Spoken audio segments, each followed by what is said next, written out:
श्री राधे श्याम। 9 सितंबर 2024 सोमवार को श्री बलदेव षष्ठी है। ब्रज में श्री बलदेव जी का आविर्भाव भाद्र शुक्ल षष्ठी को माना जाता है। ऐसे बलदेव जी के आविर्भाव की अनेक तिथियां हैं। श्रावण की पूर्णिमा को, रक्षाबंधन को भी बलराम जी का आविर्भाव माना जाता है और भाद्र कृष्ण षष्ठी को भी बलराम जी का ब्रज में मुख्य रूप से आविर्भाव माना जाता है। तो उस दिन अगर घर में बलराम जी की सेवा है तो उनका तिलक करना चाहिए, भोग आरती करनी चाहिए, अथवा घर में नित्यानंद प्रभु जी को ही बलराम जी का स्वरूप मान करके उनका तिलक पूजन आरती करना चाहिए। व्रत तो नहीं होता है। एक वैष्णव ने पूछा भी कि कृष्ण जन्माष्टमी का व्रत होता है, राधाष्टमी का व्रत होता है, तो बलराम जी की आविर्भाव तिथि का व्रत क्यों नहीं होता? तो इसका उत्तर ये है कि बलराम जी प्रकट हुए, पर बलराम जी प्रकट होने के बाद भी निर्जीव जैसे बने रहे। जब श्री कृष्ण प्रकट हुए तभी बलराम जी में चेतना आई। रोहिणी जी दुखी हुई, नंद जी से पूछा, नंद जी ने शांडिल्य जी से पूछा था, तो शांडिल्य जी ने बताया था जब आपके घर लाला प्रकट होगा तभी इस लाला में चेतना आएगी।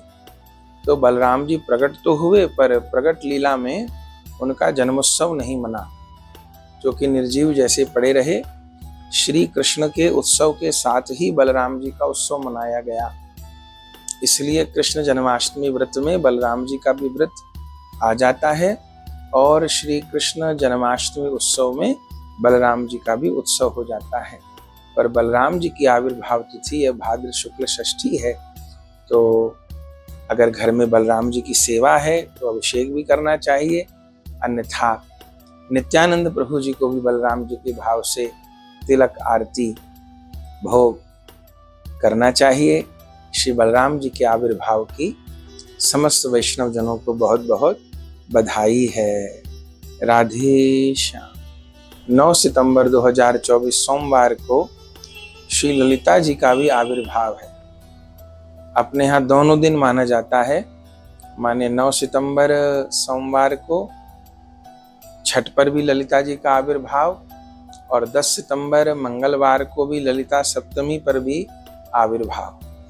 अपने राधा कुंड के पत्रे में तो ललिता सप्तमी लिखी होती है, लेकिन ब्रज में ऊंचा गांव में जहाँ ललिता जी का आविर्भाव है वहाँ ललिता छठ को, माने अभी जो 9 सितंबर 2024 सोमवार को है, उस दिन ललिता जी का आविर्भाव माना जाता है।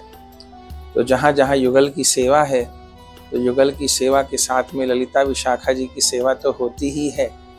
तो ललिता छठ को याद रख कर के अपने युगल किशोर की सेवा में जो ललिता जी विराजमान हैं तो उनका तिलक करना चाहिए। तिलक पहले युगल किशोर का करना चाहिए, फिर युगल किशोर का प्रसादी तिलक ललिता जी को करना चाहिए, भोग लगाना चाहिए, आरती करनी चाहिए और अपने यहाँ ललिता जी की बधाइयाँ हैं उनका गान करना चाहिए। और YouTube पर भी ललिता जी की बधाई वैष्णव लोग डालते हैं तो उसको गान करना चाहिए, श्रवण करनी चाहिए, क्योंकि सब सखियों में सबसे बड़ी ललिता जी हैं। निकुंज मंदिर में अगर राधा रानी के पश्चात किसी की आज्ञा चलती है तो वो ललिता सखी जी हैं और बहुत दयालु हैं, प्रिया प्रियतम का प्रेम प्रदान करने वाली हैं। ये कहिए कि राधा रानी ने ही ललिता सखी जी के रूप में एक दिव्य देह धारण कर ली है।